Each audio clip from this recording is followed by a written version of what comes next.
Çin, Airbus'un gölgesinde, C919 ve teknoloji kopyalama tartışması, sessiz yükseliş ve gölgeli sorular. 2025'e doğru ilerlerken, Çin'in havacılık endüstrisindeki yükselişi, yalnızca teknik bir başarı değil, aynı zamanda ciddi etik ve jeopolitik tartışmaları da beraberinde getiriyor. Fransa'nın saygın ekonomi dergisi Capital, Comac'ın C919 model uçağının Airbus A320 ile olan çarpıcı benzerliğine dikkat çekti. Çin'in kopyalama ve taklit yoluyla teknoloji transferi stratejisinin yeni bir perdesi mi açılıyor? Comac C919, ulusal gurur mu, kopyalanmış teknoloji mi? Comac'ın C919 modeli, Çin için sadece bir yolcu uçağı değil, aynı zamanda ulusal gurur sembolü olarak lanse ediliyor. Şu ana kadar 300'ü aşkın sipariş alan uçak, 2023 ve 2024 yıllarında toplam 14 adet teslim edildi. Ancak teknik uzmanlar, bu uçağın Airbus A320 ile olan benzerliğine vurgu yapıyor. Kokpit tasarımından motor yerleşimine, kabin yapısından elektronik sistemlere kadar pek çok unsur birebir ya da çok yakın benzerlikler taşıyor. Kritik soru: Airbus A320 kayboldu mu? 2000'lerin başında Airbus'un Pekin'e sattığı A320 modellerinden birinin gizemli bir şekilde ortadan kaybolduğu iddia ediliyor.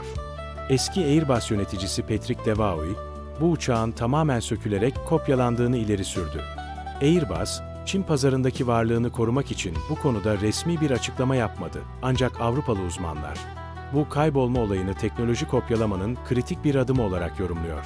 Çin'in teknoloji kopyalama geçmişi, havacılıkla sınırlı değil.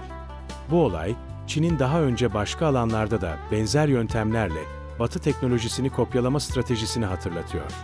Telekomünikasyon, Huawei ve ZTE gibi devler, başlangıçta Batı patentlerini birebir kopyalayarak gelişti. Amerika Birleşik Devletleri ve Avrupa, bu firmaların fikri mülkiyet ihlali yaptığını belirterek yaptırımlar uyguladı.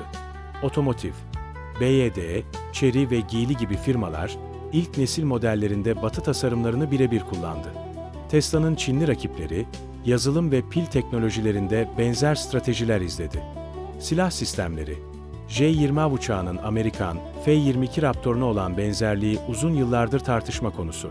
Stealth kaplama ve radar teknolojileri bile birebir benzerlikler taşıyor.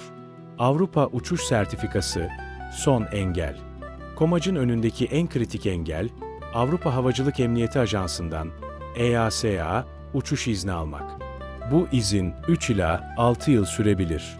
Ancak Comac, bu süreyi beklerken iç pazarda hızla yayılıyor ve Asya pazarlarında da varlığını artırmaya başladı. Sonuç, teknoloji transferi mi, stratejik hırs mı? C919 vakası, Çin'in yalnızca bir teknoloji ithalatçısı olmadığını, aynı zamanda Batı'nın bilgi birikimini sistematik olarak içselleştirip kendi lehine kullanabildiğini gösteriyor. Avrupa ve Amerika Birleşik Devletleri, bu sessiz teknoloji savaşını çoktan ciddiye almaya başladı bile. Ancak sorular şu: Comac gibi firmalar, inovasyonun önüne geçen birer kopya merkezi mi? Yoksa bu, şu ana dek Batı'nın tekelinde olan havacılığın doğuya kaymasının ilk sinyalleri mi? Zaman gösterecek.